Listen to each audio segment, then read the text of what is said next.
ಅಧ್ಯಾಯದಲ್ಲಿ ಭಾರತ ಹೇಗೆ ಕ್ಷಿಪಣಿ ಉಡಾವಣೆಯಲ್ಲಿ ಸ್ವಾವಲಂಬನೆ ಪಡೆಯಿತು, ಇತರೆ ದೇಶಗಳು ನಮ್ಮ ಮೇಲೆ ಹೇಗೆ ಹೌಹಾರಿದರು ಹಾಗೂ ನಿಷೇಧಗಳನ್ನು ಹೇರಿಬಿಟ್ಟರು ಎನ್ನುವ ಬಗ್ಗೆ ವಿವರವಾಗಿ ತಿಳಿದುಕೊಂಡ್ವಿ.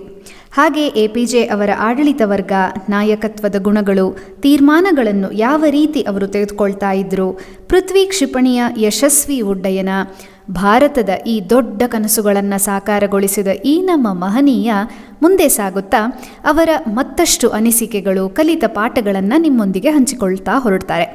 ಈ ಅಧ್ಯಾಯ ಹಾಗೆ ಮುಂದುವರಿಸೋಣ.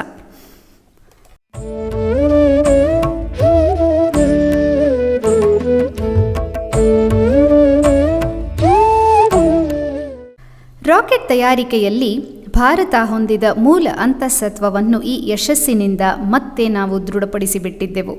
ಪ್ರತಿಭಾ ಸಂಪನ್ನ ನಾಗರಿಕ ಬಾಹ್ಯಾಂತರಿಕ್ಷ ಉದ್ದಿಮೆ ಮತ್ತು ವಿವಿಧ ಉದ್ದೇಶ ಹೊಂದಿದ ಕ್ಷಿಪಣಿಗೆ ಸಂಬಂಧಪಟ್ಟ ರಕ್ಷಣಾ ವಿಭಾಗಗಳು ನಡೆಸಿದ ಜಂಟಿ ಕಾರ್ಯಾಚರಣೆಯಿಂದಾಗಿ ಭಾರತ ಕೂಡ ಸೂಪರ್ ಪವರ್ ಎಂದು ಹೆಗ್ಗಳಿಕೆಯಿಂದ ಬೀಗುತ್ತಿರುವ ರಾಷ್ಟ್ರಗಳ ಗುಂಪಿಗೆ ಸೇರಿಬಿಟ್ಟಿತ್ತು.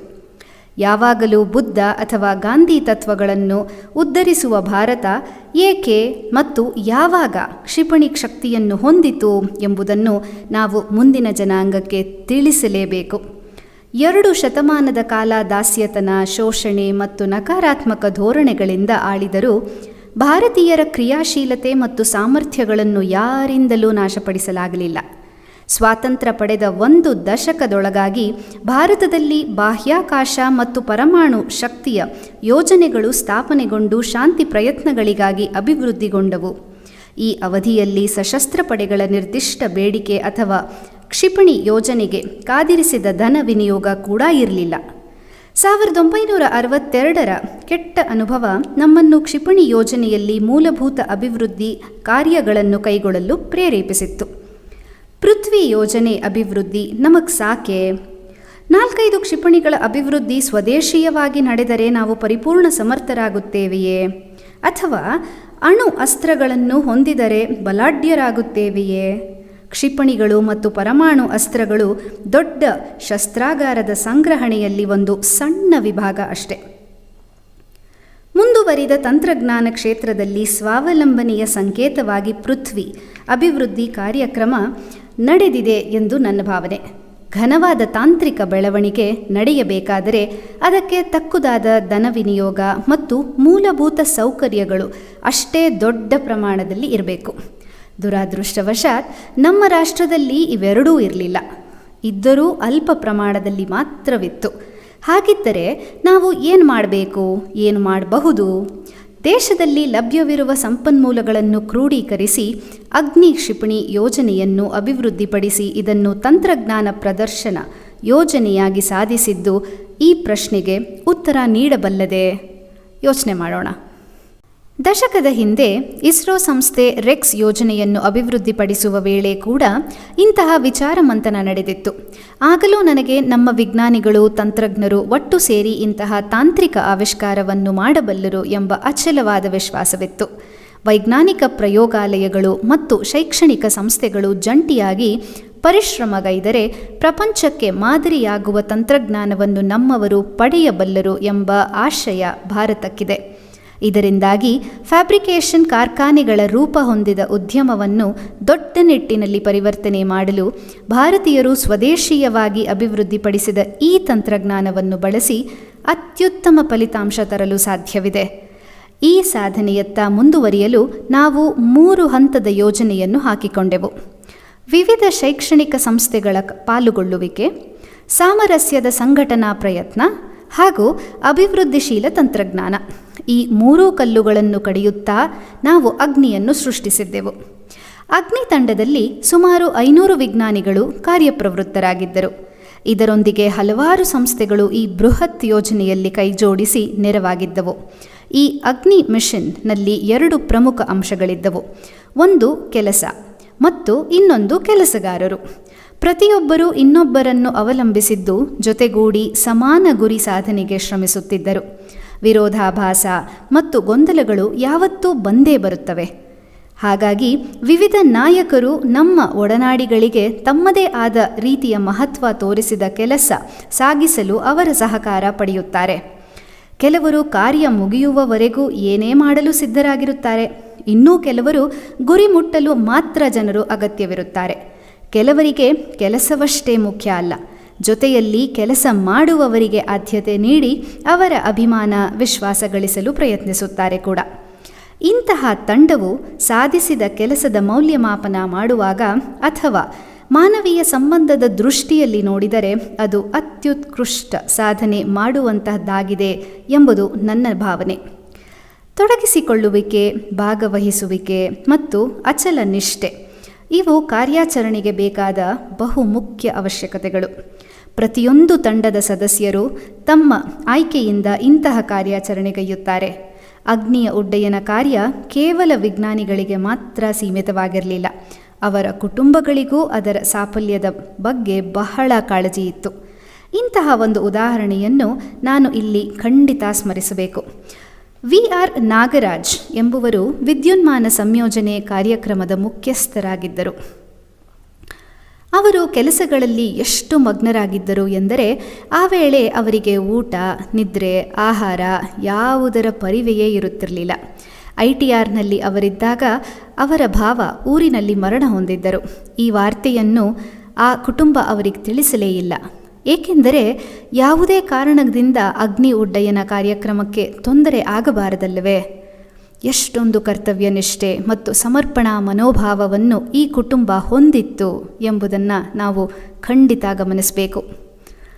1989 ಏಪ್ರಿಲ್ 20ರಂದು ಅಗ್ನಿಯನ್ನು ಉಡ್ಡಯನ ಮಾಡುವ ನಿರ್ಧಾರ ಮಾಡಿಬಿಟ್ಟೆವು. ಆದರೆ ಇದೊಂದು ನಿರೀಕ್ಷೆ ಮಾಡದ ಪ್ರಯೋಗವೇ ಸರಿ. ಇದು ರಾಕೆಟ್ ಅಥವಾ ಉಪಗ್ರಹ ಹಾರಿಸಿದಂತೆ ಅಲ್ಲ. ಏಕೆಂದರೆ ಕ್ಷಿಪಣಿ ಉಡ್ಡಯನದಲ್ಲಿ ಭದ್ರತೆಯ ದೃಷ್ಟಿಯಿಂದ ಹಲವು ಜಾಗರೂಕತೆಯ ಕಾರ್ಯಕ್ರಮಗಳನ್ನು ತೆಗೆದುಕೊಳ್ಳಬೇಕಾಗಿತ್ತು.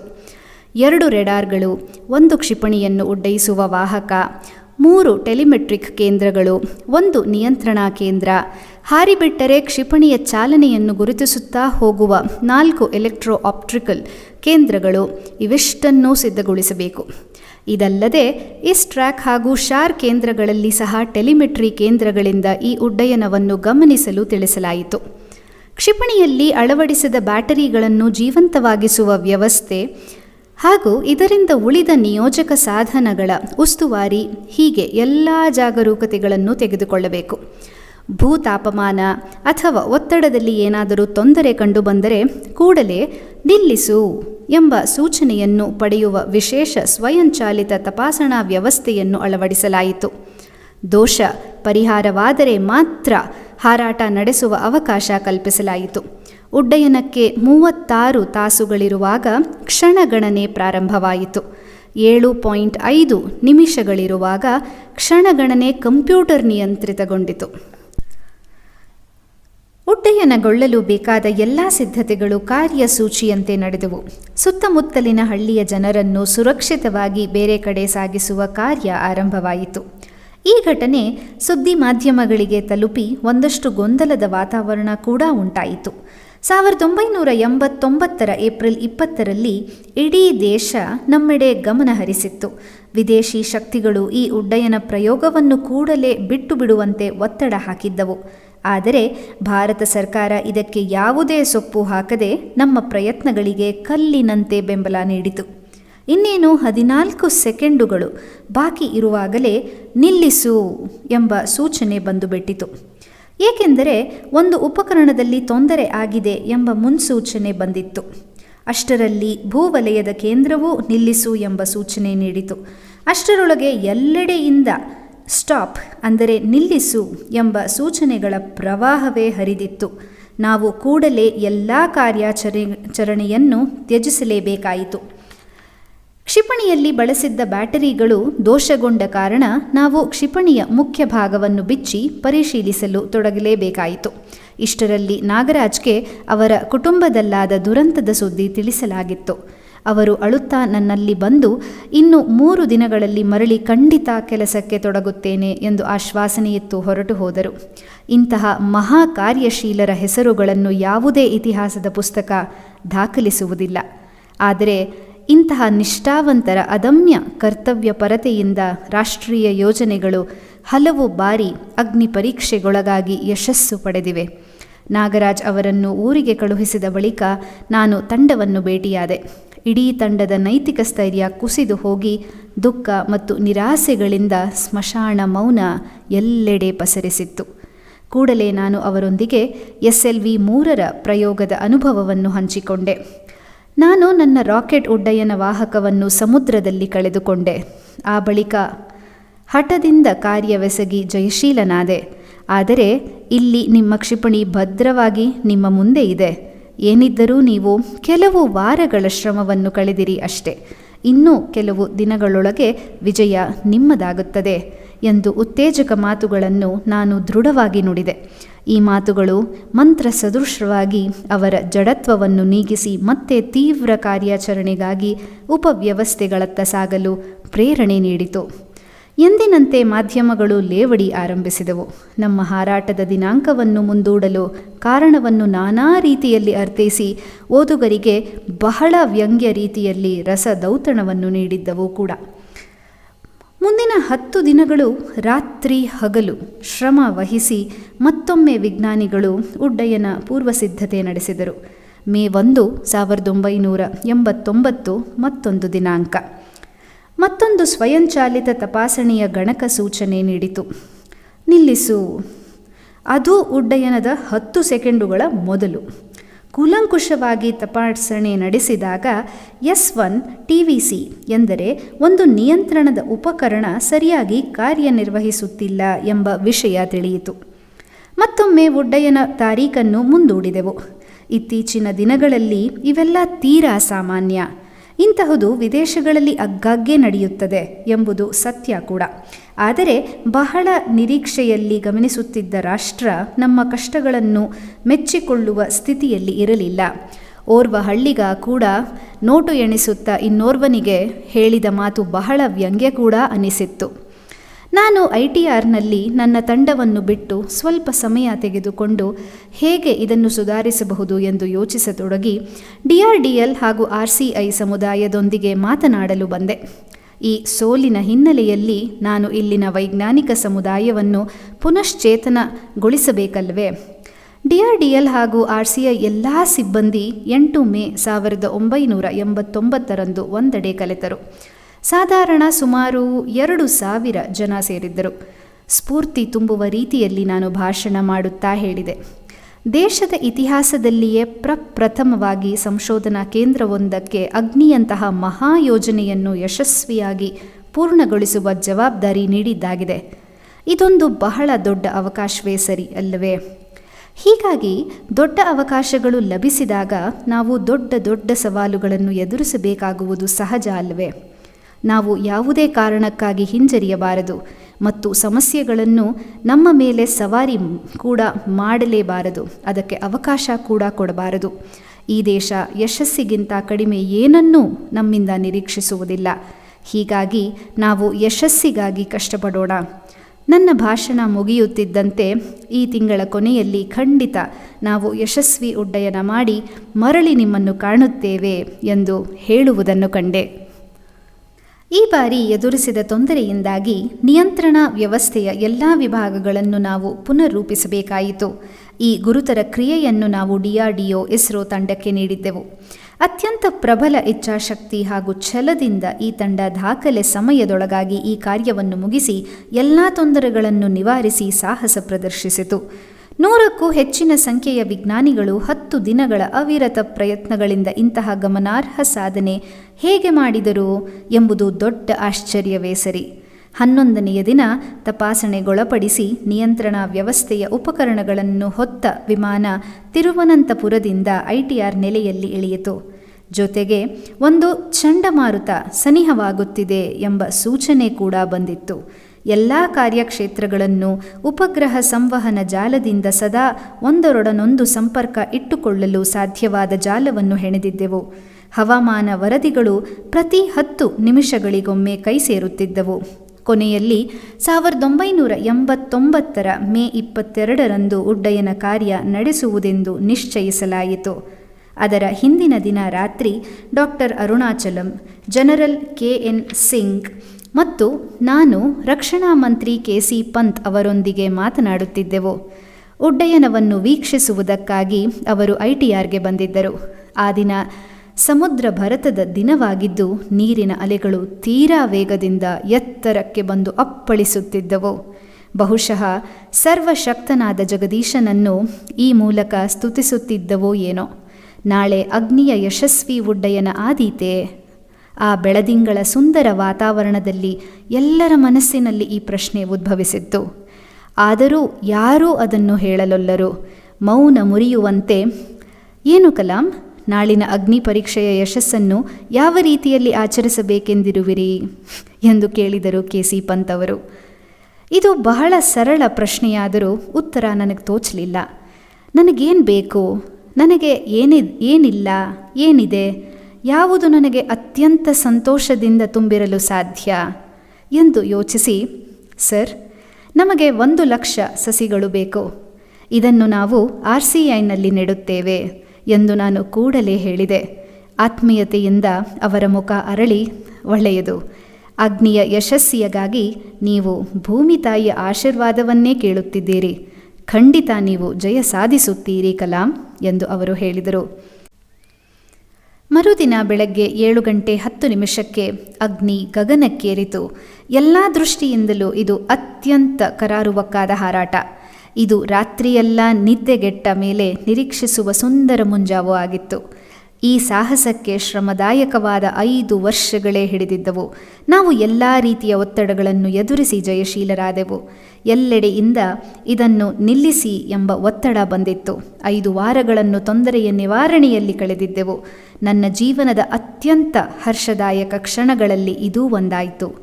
ಕೇವಲ 600 ಸೆಕೆಂಡುಗಳ ಕಾಲ ಬೆಳಕಿನ ಪುಂಜ ಮೇಲೇರುತ್ತಿರುವಂತೆ ನಮ್ಮೆಲ್ಲರ ಆಯಾಸ, ಚಿಂತೆ, ದುಮ್ಮಾನ ಎಲ್ಲವೂ ತೊಯ್ದು ಹೋದವು. ನಮ್ಮ ಹಲವು ವರ್ಷಗಳ ಶ್ರಮಕ್ಕೆ ಎಂತಹ ಭವ್ಯ ಮುಕ್ತಾಯ.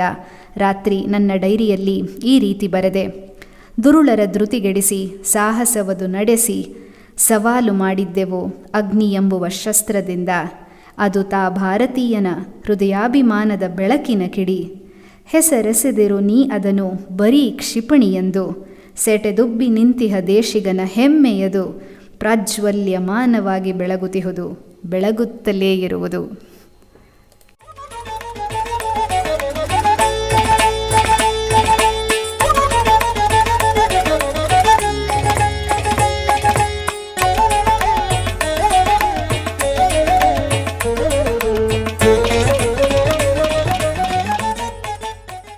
ಸ್ವಾವಲಂಬನೆಯ ಮೂಲಕ ನಮ್ಮ ಸ್ವಾತಂತ್ರ್ಯ ಮತ್ತು ಭದ್ರತೆಯನ್ನು ಕಾಪಾಡುವಲ್ಲಿ ಇದು ದೊಡ್ಡ ಸಾಧನೆ ಎಂಬುದಾಗಿ ಪ್ರಧಾನಿ ರಾಜೀವ್ ಗಾಂಧಿ ಘೋಷಿಸಿದರು. ರಾಷ್ಟ್ರದ ರಕ್ಷಣೆಗಾಗಿ ಸ್ವದೇಶೀಯವಾಗಿ ನಾವು ಮಾಡುವ ಅಭಿವೃದ್ಧಿ ಕಾರ್ಯಕ್ರಮಗಳಿಗೆ ಹಿಡಿದ ಕನ್ನಡಿಯಂತೆ ಇದು ಪ್ರತಿಫಲಿಸುತ್ತಿದೆ. ಇದು ಅಗ್ನಿಯ ಮೂಲಕ ನಡೆದ ತಂತ್ರಜ್ಞಾನದ ಪ್ರದರ್ಶನವೂ ಹೌದು. ಇಡೀ ರಾಷ್ಟ್ರ ನಿಮ್ಮ ಬಗ್ಗೆ ಹೆಮ್ಮೆ ಪಡುತ್ತಿದೆ ಎಂದು ಅವರು ನನ್ನಲ್ಲಿ ಹೇಳಿದರು. ರಾಷ್ಟ್ರಾಧ್ಯಕ್ಷ ವೆಂಕಟರಾಮನ್ ತಮ್ಮ ಕನಸು ನನಸಾಯಿತು ಎಂದು ಉದ್ಘರಿಸಿದ್ದರು. ಅವರು ಸಿಮ್ಲಾದಿಂದ ಸಂದೇಶ ರವಾನಿಸಿ, ನಿಮ್ಮ ನಿಷ್ಠೆ, ಕಠಿಣ ಶ್ರಮ ಹಾಗೂ ಪ್ರತಿಭೆಗಳಿಗೆ ಇದು ಸಂದ ಗೌರವ ಎಂದು ಶ್ಲಾಘಿಸಿದರು. ಅಗ್ನಿಯನ್ನು ನಾವೆಂದೂ ಪರಮಾಣು ಅಸ್ತ್ರವೆಂದು ತಿಳಿದುಕೊಂಡಿರಲಿಲ್ಲ. ಭಾರತವು ವಿನಾಶಕಾರಿ ಅಸ್ತ್ರಗಳನ್ನು ಅಳವಡಿಸದೆ ಅಗ್ನಿಯಂತಹ ಕ್ಷಿಪಣಿಗಳನ್ನು ತಯಾರಿಸುವ ಸಾಮರ್ಥ್ಯ ಹೊಂದಿದೆ ಎಂಬ ಸತ್ಯವನ್ನು ತೋರಿಸಿಕೊಟ್ಟಿದ್ದೆವು. ಅಮೆರಿಕಾದ ರಕ್ಷಣಾ ಪತ್ರಿಕೆಗಳಿಗೆ ಇದು ದೊಡ್ಡ ಇರುಸು ಮುರುಸು ತಂದುಕೊಟ್ಟುಬಿಟ್ಟಿತು. ಅಮೆರಿಕ ಕಾಂಗ್ರೆಸ್ನಲ್ಲಿ ಉಭಯ ಉಪಯೋಗಿ ಕ್ಷಿಪಣಿ ಸಂಬಂಧಿಸಿದ ಎಲ್ಲ ತಂತ್ರಜ್ಞಾನ ವಿನಿಮಯ ಹಾಗೂ ಆರ್ಥಿಕ ಅನುದಾನವನ್ನು ನಿಲ್ಲಿಸಬೇಕು ಎಂದು ಹೇಳಿಕೆ ಕೇಳಿಬಂತು. ಕ್ಷಿಪಣಿ ಹಾಗೂ ಸಶಸ್ತ್ರ ಹೂಡಿಕೆ ತಜ್ಞನೆಂದು ಹೇಳಲ್ಪಟ್ಟ ಗ್ಯಾರಿ ಮಿಲ್ಹೋಲನ್ ಅಂತೂ ದಿ ವಾಲ್ ಸ್ಟ್ರೀಟ್ ಜರ್ನಲ್ ಪತ್ರಿಕೆಯಲ್ಲಿ ಅಗ್ನಿಯನ್ನು ಜರ್ಮನ್ ತಂತ್ರಜ್ಞಾನದಿಂದ ತಯಾರಿಸಲಾಗಿದೆ ಎಂಬ ವಿಚಿತ್ರ ಹೇಳಿಕೆ ನೀಡಿದ.